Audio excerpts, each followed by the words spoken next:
Hello and welcome to the Situation Report today. This is the show where we do our very best to give you the information and perspectives you need to navigate an ever-changing culture. My name is Jeremy Stolniker. Very glad to have you joining this conversation. And today we're going to talk about something we have not talked about in quite a while. Now, we have talked about technology, social media platforms. We've talked about all of this in the past, but it's been a while.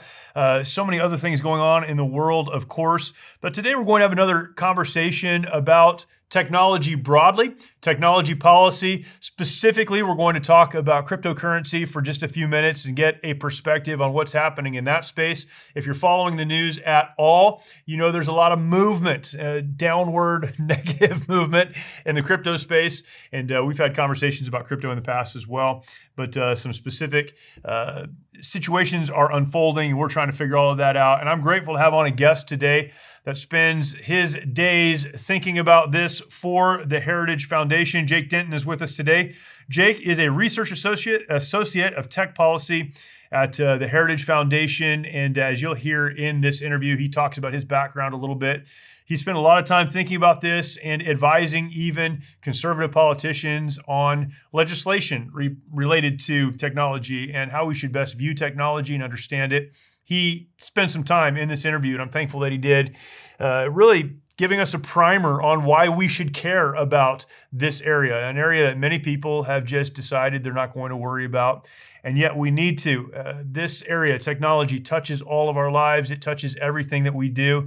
And we need to understand it so that we can know how to navigate in this area. Very grateful for today's guest, Jake Denton. Before we jump into that, though, I would imagine if you've been to the grocery store recently, you've noticed that things are more expensive.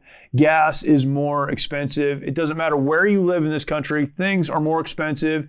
The economy, our economic future is uncertain. And we have to ask ourselves the question, what is it that we can do to protect our financial future for our families, for our children? What can we do personally?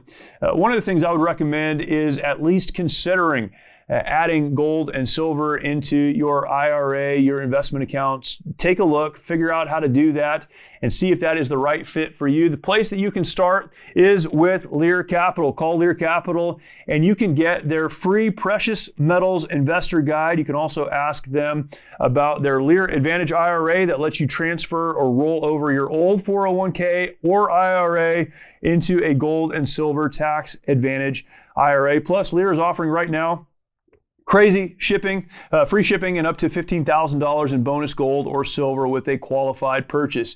This is something you at least need to take a look at. You can call for details 800-489-6450. Lear Capital is the most rated precious metals company on Consumer Affairs with a near perfect rating on Trustpilot. Call them at 800-489-6450. That is 800-489-6450. Calling that number, you will get your free kit, and there you will learn how gold has performed during periods of inflation, government debt, interest rate hikes, economic crashes, even wars, and how in all of those gold has been the financial bedrock asset in portfolios. One of the things I love about Lear Capital is that they are an American-owned company, proud to do business with Americans that share conservative values. Write this number down, 800-489-6450. Call them today, or if you don't want to call, you can click the link below in the show description and the show notes. Check them out. You will do yourself a great service by at least investigating Lear and what they have to offer.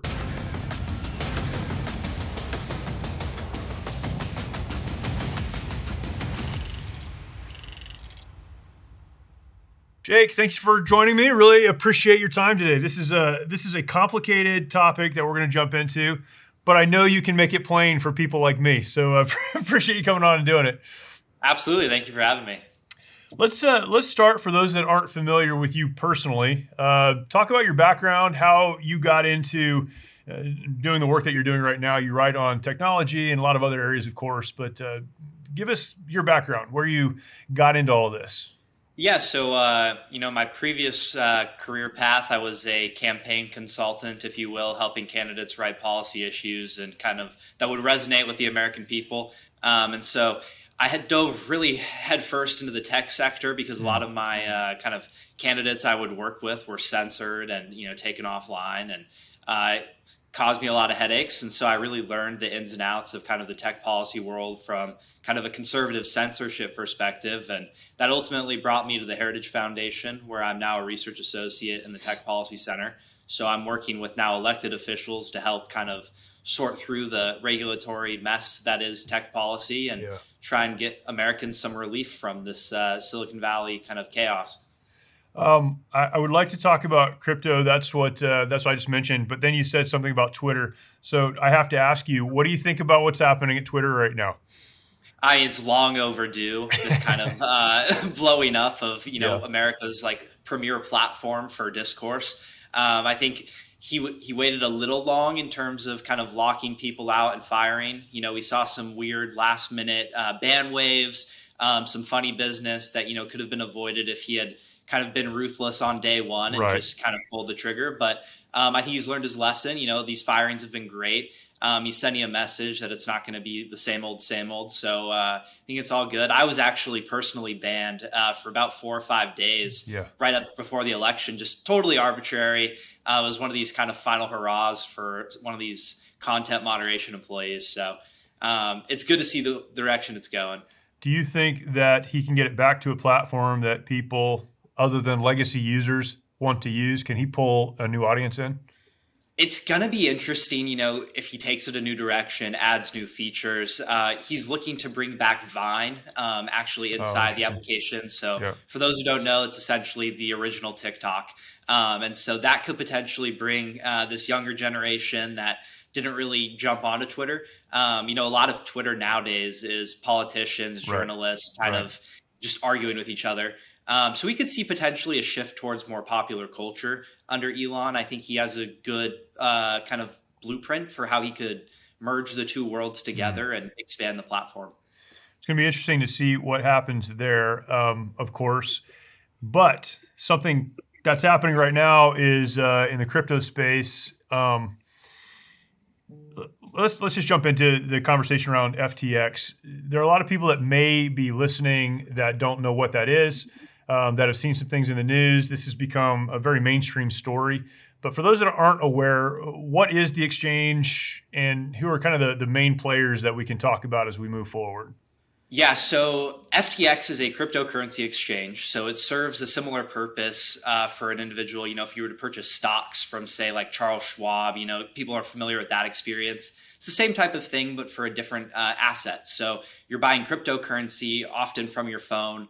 And it kind of serves as like a holding wallet as well. So you can keep it on the platform for ease of trading circumstances. So it originated out of this group called Alameda Research, which was founded in 2017 by a guy named Sam Bankman-Fried. So he had a ton of success with this Alameda Research, which got their money from trading cryptocurrency. It was, basically a private equity firm.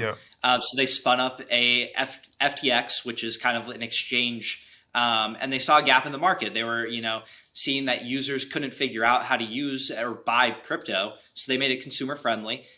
They partnered with people like Tom Brady, these kind of popular culture figures who could make it appealing to the average individual. So they do this big PR campaign. They skate past all sorts of regulatory efforts. And overnight, essentially, they become the premier global exchange for cryptocurrency. And it was something of like a business miracle. How could this kind of dorky teenager of sorts, come to the top of the world? You have Sequoia Capital, one of the premier venture capital firms, calling him a genius. You have Fortune magazine calling him the next Warren Buffett. And then it all crashes down the day after the election day. And, this is only a 3-year-ish run of being the global, leader. And so the last few days, people have been poking through the rubble. How did this happen? Overnight success and then, out of nowhere, overnight collapse. And so what we've come to find out over the last few days is the extent to which Sam Bankman-Fried is kind of connected to the Democrat political apparatus. His mother runs a political action PAC for Silicon Valley elites called Mind the Gap. They donate roughly $200 million a cycle to far left candidates. His brother, I broke this news on Twitter the other day, actually worked for Congressman Sean Casten out of Illinois, who sits on the Financial Services Committee that's tasked with regulating the cryptocurrency sector. His father, actually, Joe Bankman, he works kind of in this tax law frame of sorts, wrote Elizabeth Warren's tax policy. He's the one who drafted her tax legislation. So the more you pull here, it gets crazier and crazier. The aunt actually worked for the World Economic Forum, who listed FTX as, an emerging company and one of their great partners. Of course. And so it's like this thing never ends. And now we have speculation that's kind of becoming a little more mainstream now as we learn more, that it was actually a bit of a money laundering operation for FTX to, be established in the Ukraine. So people are kind of like sifting through all sorts of rumors, allegations. It's really hard to, decide what's real, but it's undeniable that they were intertwined with the left.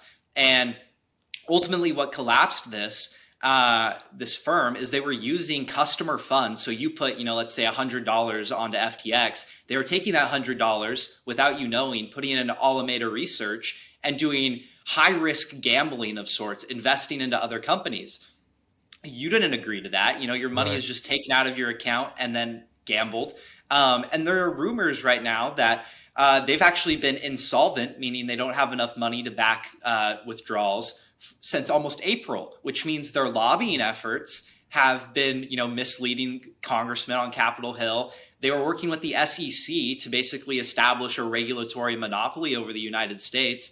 And, there are two scenarios here. You give our regulators the benefit of the doubt that they didn't know the full story and that, maybe there was some funny business on FTX's side, which, that draws concerns as an American that they aren't doing their due diligence. Yep. And then on the other side, they knew and they were okay with it because they were getting kickbacks from Sam Bankman-Fried, over $40 million this last election cycle. So either way, very concerning across the board. Can you talk about the Ukraine piece? You mentioned it in passing, and I think that's been one of the big items in kind of the mainstream news around this, the story around it.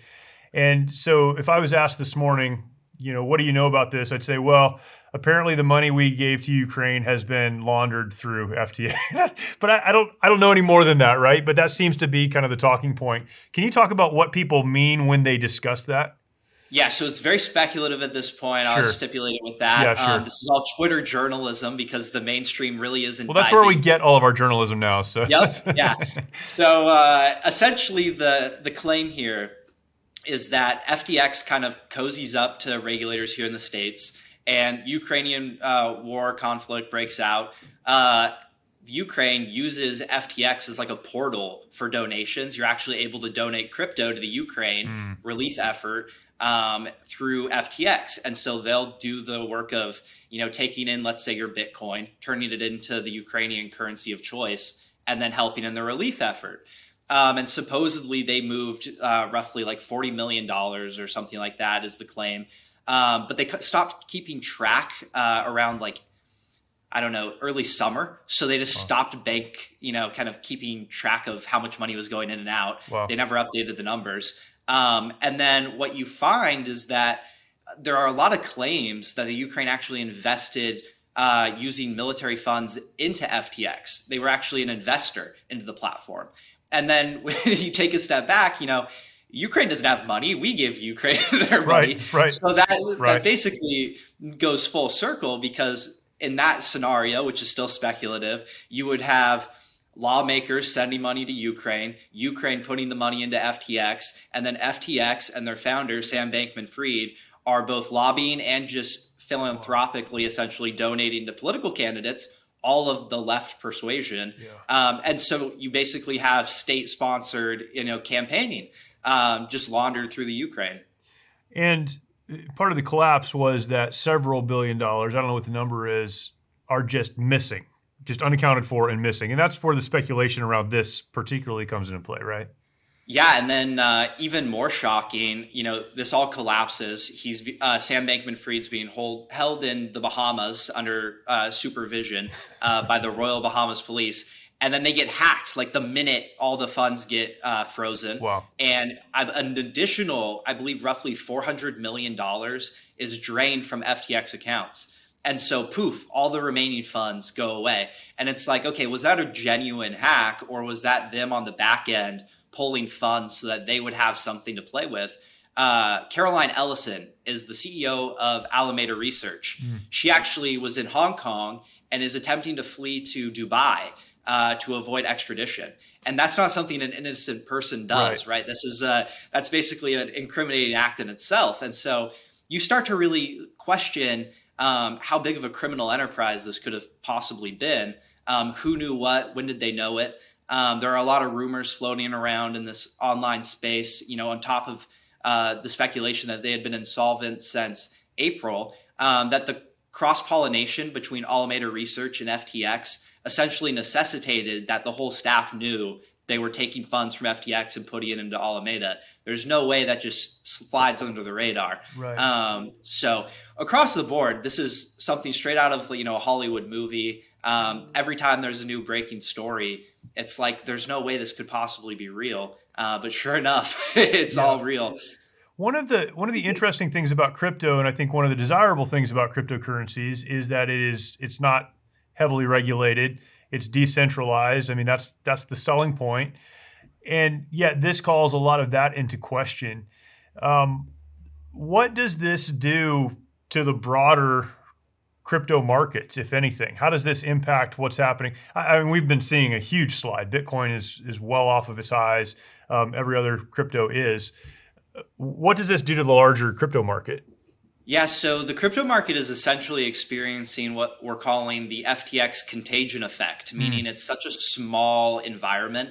When one domino falls, they kind of all are impacted, right? And so, from the Bitcoin price to just other exchanges, if any of your listeners have money in a crypto wallet, they probably got an email this week saying, we have enough funds, don't panic. Or they got the other even scarier email saying, we actually have no money and you should panic. Your funds are frozen. So there are essentially two paths, but every exchange is feeling the need to reach out to their customer. And it's showing that there's a great deal of uncertainty. And regulators know that here in Washington. They're all kind of on the frontier of this. They're pushing for new efforts. Important names to note here: Gary Gensler is the SEC chairman, former chairman of the CFTC, Commodities Future Trading Commission. He was actually the boss of Caroline Ellison's father at MIT. Oh, wow. And Caroline Ellison's father was working with the SEC to create a more favorable regulatory environment for FTX in particular. But now that this is kind of, this house of cards has collapsed and FTX, the golden boy of the crypto world, is no longer valuable for the Democrats, look to them to just drop the hammer in terms of regulation. I mean, this is the sacrificial lamb. They can't launder money or get donation dollars anymore. So crypto's worthless to them. And, they'll tout that not only the terrorist line, but that all their constituents lost money. They talk all the time that this is the vehicle by which ISIS funds their operations. Sure. And so they're going to pile on and, not financial advice by any means, but this sector is going to implode. I mean, there's no way it survives this regulatory hammer. That's just inevitable. Is this impacting crypto around the world as well? The United States, we talk about it, and some people understand it and play in it. Many do not. Some places around the world, this is how things are bought and sold. Will this impact that as well? Yeah, so the U.S. is interesting in that we've had a lot stricter regulatory environment for kind of the alternative coins, things outside of Bitcoin and Ethereum. They're referred to as altcoins. They usually have a really obscure function that they solve for internet. So we have kind of a smaller pool of exchanges. In Asia in particular, where this is very popular, they kind of have a monopoly scenario, which Binance is, the largest company. They kind of reign over the crypto market. They're incredibly stable right now. They have no problem. They actually were kind of the ones who pushed the first domino here. They exposed FTX. They were kind of behind the ones spreading the rumor that they were insolvent. So the main competitor takes down the other one. Yeah. No shocker there. But just broader market. I mean, there are so many exchanges in Asia. The regulation is different in each country. Japan is kind of like gone back and forth on, whether they'll be the strictest or most graceful kind of environment for crypto. every country to country is going to be different. But the coins are universal, right? So when coin prices go down, Sure. they go down everywhere. What you're going to look for here is whether or not each individual exchange is solvent, if they can actually meet customer demand for kind of withdrawals. And I kind of am speculating here. I don't believe a lot of them will be able to. What happens to Sam Bankman-Fried now? So they're holding him, but what's the process for dealing with him, prosecuting him, charging him, letting him go, crucifying him publicly? What are they going to do next? What happens with him? So he's held in the Bahamas. So obviously, he's not going to get a trial in the Bahamas. He's going to be extradited to a country that has a more, not to throw shade at the Bahamas, but respectable legal system. Sure. So FTX is a global company. They have European, business. They have Asian business. All of it went insolvent. They could hypothetically extradite him anywhere. My guess is he ends up back in the U.S., and then it's no secret he's donated an absurd amount to the Democrats who currently reign over the DOJ. I honestly can't imagine a world in which he gets a fair trial or fair investigation on the DOJ side. He's going to get off easy is kind of my take. If you look to, the Wall Street Journal, the New York Times, everyone's writing puff pieces right now about him. It grew too fast, but he's still a genius. Right. Or, right. We would do it all over again if we could. That was the basically direct quote from Kevin O'Leary, one of the investors who just got burnt by him. He said he would go back into business with him. So we're already doing the cover up. Yep. People are playing cover for this basically giant money laundering operation that was the war machine for the left the last basically 2 election cycles. So it would not surprise me at all if this guy gets a slap on the wrist and is back in Silicon Valley within the next 10 years. You all have helped build MyPillow into the incredible company it is today. Now, Mike Lindell, inventor and CEO of MyPillow, wants to give back to our listeners. Right now, MyPillow is offering exclusive offers on their bed sheets, their 6-piece towel set, and even offering an extended 60-day money-back guarantee. Orders placed now through December 25th will have an extended money-back guarantee through March 1st. The bed sheets are marked down as low as $29.98. And believe me when I say you will get a great night's sleep in these. Their 6-piece towel set is made with USA cotton, comes with 2 bath towels, 2 hand towels, and 2 washcloths, typically retailed at $89.98 and is now just $39.98 with the promo code. There is a limited supply, so be sure to order now. Call 1-800-870-0283. Use the promo code SITREP or go to mypillow.com, click on the radio listener square, and use promo code SITREP. It's unbelievable, and it's such an interesting story, and I think, again, in the United States, a lot of it is interesting because we know so little about this world, right? And, again, there are people talking about it, but it's not most people by any means. In addition to this, as you talk to politicians, particularly politicians on the right, this is a huge issue. People need to understand. They need to understand.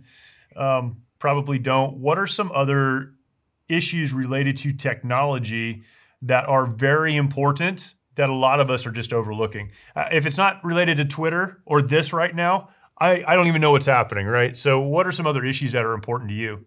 Yeah, so there have been 2 main battlefronts essentially within tech policy over the last Congress. One being antitrust. So, there is a coalition on the right that is probably more aligned with a good chunk of the left that believes in strict antitrust regulation to take down folks like Amazon, Google. Yep. So we just passed in the House the Merger Filing Fee Modernization Act, which is a very foundational piece of antitrust legislation.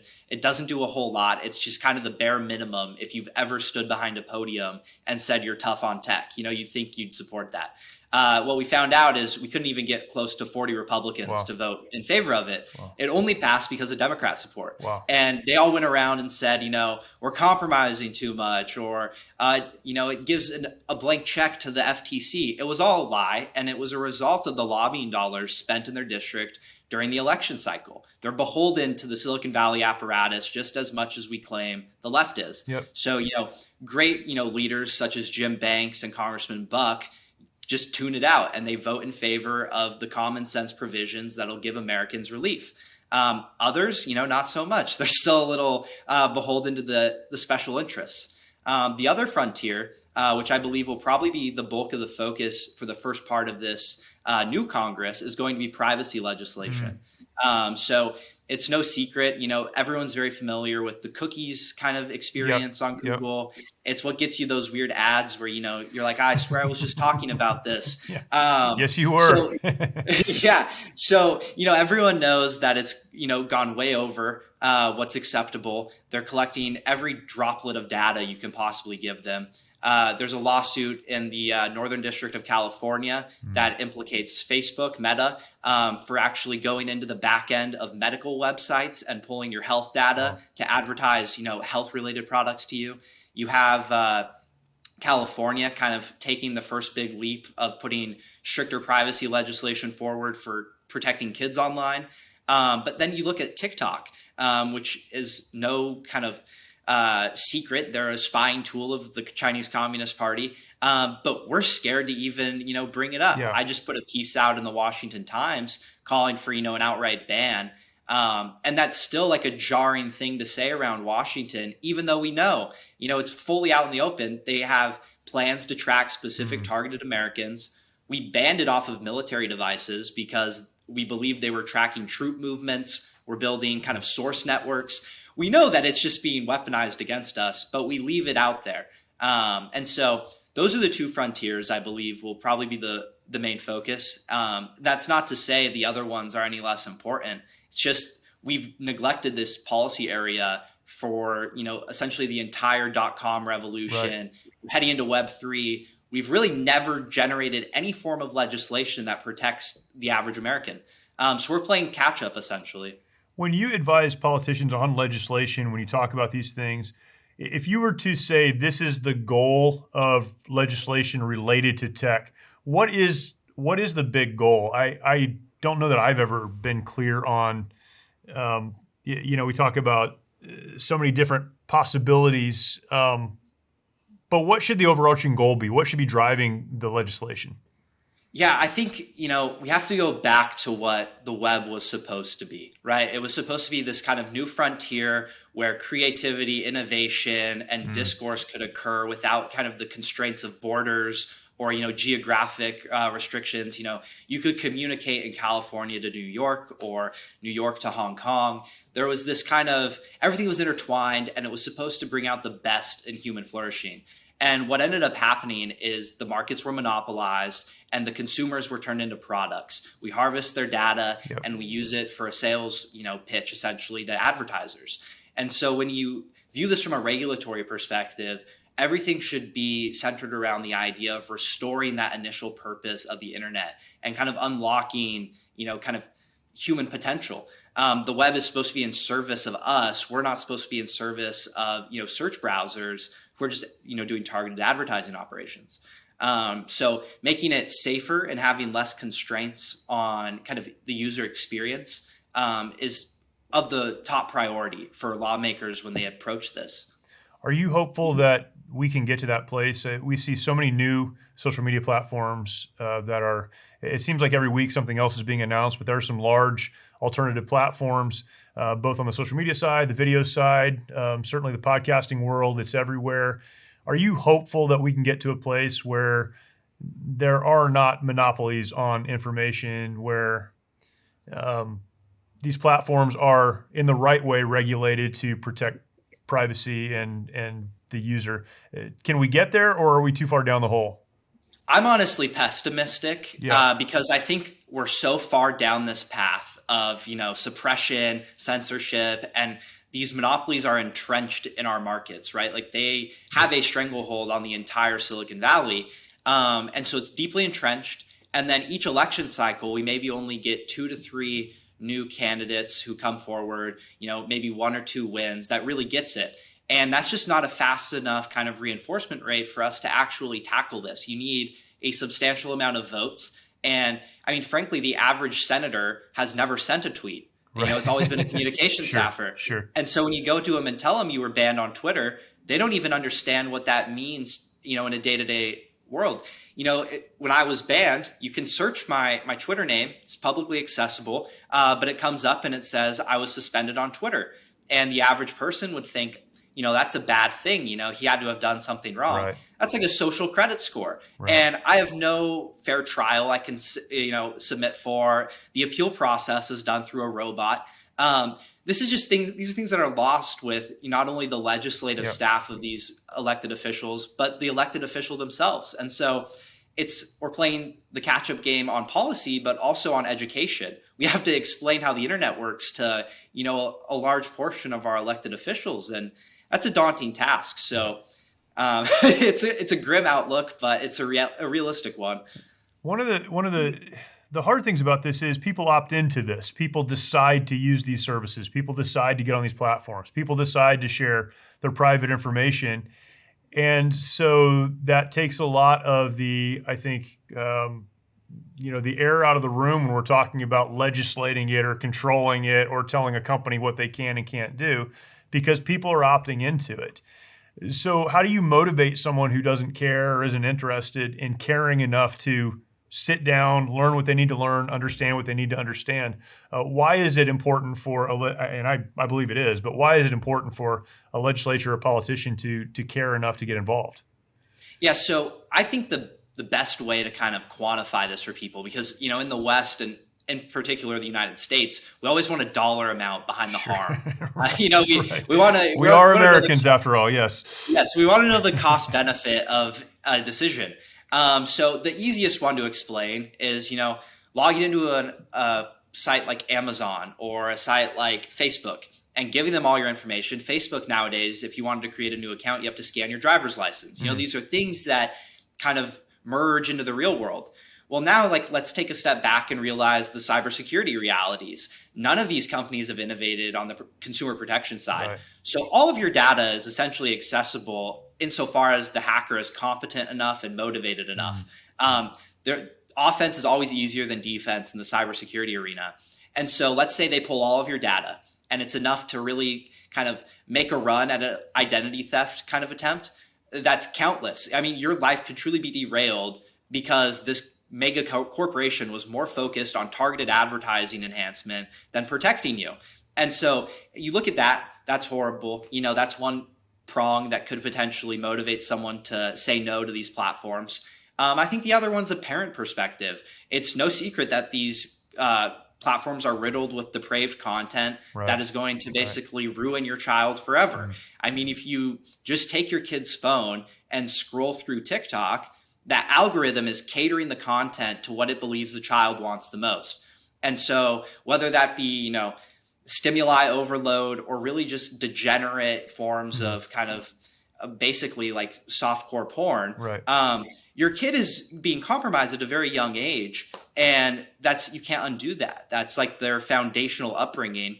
Your kid's online nowadays more than he's in the real world. Your double-digit hours of the day, the average child is online. They go to school, they use the computer. They go, in the car to sport practice, they're using the computer. They get home, instead of, going outside to play, they play video games. You're on the screen more than you are in the real world. And so I think it's difficult because, if this was a real world issue, we could point to it. We say, this is where the pain point is. These are obscure kind of like cause and effect cases you have to make of like your kid got addicted to drugs because he was on TikTok. That's a hard case to make. But it's a realistic one. I mean, the content that they're taking in does not help their life. Yeah. This is my last question, I guess, on this is because it always is so interesting to me that people on the right, politicians on the right, don't care more about these issues. And one very practical approach is, or one very practical concern or consideration is that those on the left seem to be better at using these platforms even for elections. And so when it comes even just to the practical application of how an election unfolds, why do those on the right, why are they so far removed from what's actually taking place? I was talking to Raheem Kassam last week, and he talked about TikTok, and I'm sure you've heard him talk about TikTok. He does not like it at all. But he talked about how, even we look at the voting demographic in New York, the difference between a Republican winning and a Democrat winning in the governor's race were that TikTok generation. It's those young people who are on those platforms, who are using those platforms So it seems like if anything would motivate a politician, it would be just understanding how that world works, and yet they don't. What's the reason people on the right are so slow to understand that? Yeah, so it's funny you bring up Raheem. I think he's a really good case study. He's a good friend of mine. He rolls out these kind of like Instagram reels, right? It's kind of the Instagram competitor to TikTok, Right. and they do a great engagement. He gains a ton of followers, and then they just stop working. We didn't change anything. They just picked up on who was succeeding, and then they killed it. So he's a competent user who's messaging a conservative message, and then they silo him off, and you can't succeed. Yep. And I think the problem is a lot of them are preemptively censored. They're known as candidates. They never taste the success. And then their consultants have like an industrial complex to tell them we just need to shift our strategy, right? It's not the platform, we just shift it and then you'll succeed. And meanwhile, they're raking in money. And we hit a point in the election cycle where it's not cost effective to switch consultants. And so you get sucked into these stupid failing strategies. And then these candidates who have never logged into their own account, Right. who have never sent a tweet, posted a TikTok, any of those things, they have no idea how the platform works. So they just take their word for it. And we just repeat the cycle. Yep. This last cycle, we had JD Vance, a Silicon Valley vet, basically make it through. And I think he'll probably wake up a lot of his peers in the Senate to the realities of these platforms and kind of the dynamic where it's just favoring the left content and their candidates. But I wouldn't really go as far to say we're not as good at it. We've just been taken off the map. We're not even competing. Yeah. We're playing with ourselves, right? It's like we get told we go to you're kicked off Twitter, but Gab will be just as successful, sure, right. or Getter, and you're sitting there talking to yourself. Right. And it's the same thing when you're on the platform. Your tweets are siloed off. Your Instagram posts are siloed. You're just posting for yourself and anyone who just magically stumbles across you. But we're not playing a fair game. So it is a regulatory issue. Jake, so much more we could talk about on this issue. Huge issue. It impacts all of our lives. Where can people follow you and not only learn more about you, but your Twitter feed is great. A lot of great information. Other places people can follow you. Yeah, so I am now unbanned from Twitter. Yeah. So you can find me at real and then the letter J Denton. You can also find me on the Heritage Foundation's website. If you just go into the search bar and type in Jake Denton, I'll pop up. So I kind of have weekly writings that'll go out on the issue of the week. And then here towards the next Congress, we'll have some more long-form research, hoping to kind of not only explain to regulators, but the American people kind of the realities of the online situation. So keep an eye out for me. Great. Jake Denton, thank you so much. Really appreciate it. Thanks for having me. We were not made to live in isolation. Sadly, many of our veterans feel they need to fight their battles alone.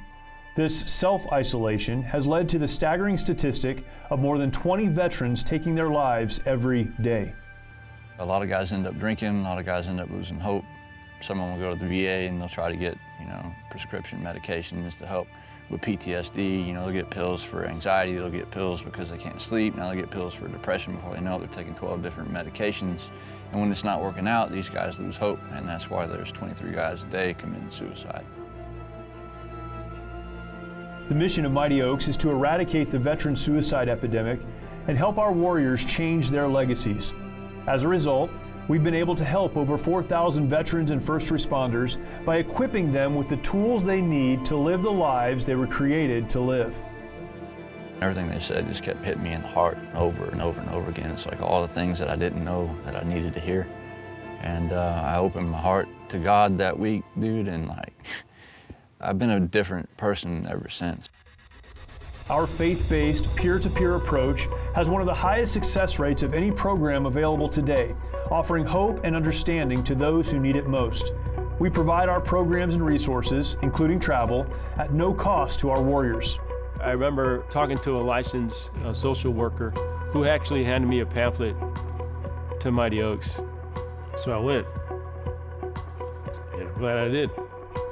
By aligning their lives to biblical principles, these men and women are able to lead their families, their communities, and our nation. Our mission is to serve and restore our nation's warriors and families who have endured hardship through their service to America, and to help them find new life purpose through hope in Christ.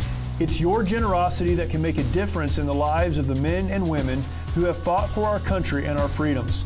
Now that they're home, don't let them fight alone. Learn more at mightyoaksprograms.org.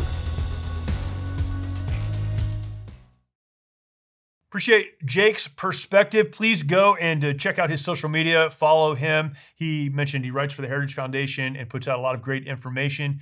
This is an area, as I mentioned earlier, that we know touches every part of our lives, and yet we don't really generally know how to navigate what these platforms are doing and how they're regulating us. And yet we need to support legislatures, politicians who do get it and who understand their role in regulating the platforms to protect our privacy and to help us as the consumer. So please check out Jake's work, and you'll be glad that you did. When you get done doing that, make sure that you are subscribed to this podcast. As you are listening, go ahead and hit that subscribe button. You can leave us a rating. That would be fantastic. Leave us a comment if you have the opportunity to do that.